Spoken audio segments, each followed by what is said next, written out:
Hello, my name is Muhammad Ataullah. I'm an ethnic Uyghur from Hotan County, East Turkestan, which called Xinjiang by China. I'm studying master in Turkey now. This is my Chinese ID card. This is my Chinese passport. This is my student card from my current university. In this video, I'd like to testify about my family members who detained by Chinese authorities in East Turkestan. My two younger brothers detained in Chinese concentration camps for almost 2 years, and my mother has been detained for 6 months. Chinese authorities first detained my 22 years youngest brother Ruzmehmet Ataullah in March 2017. Then they detained my 28 years old younger brother Mehmet Ali Ataullah in August 2017.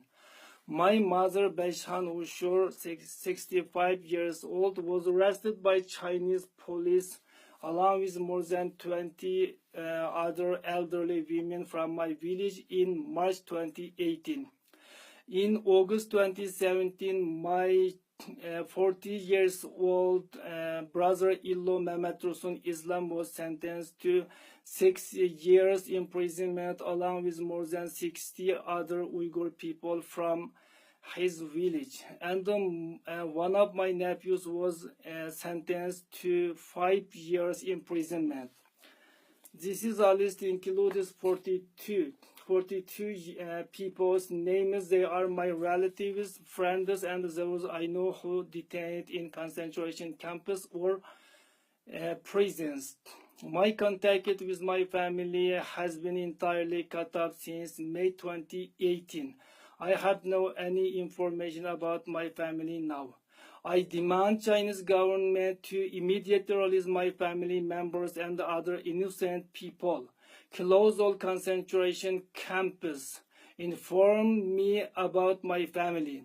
I also demand international community, including United Nations, European Union, all government over the world, in human rights organizations, and all mankind to save us from persecution of Chinese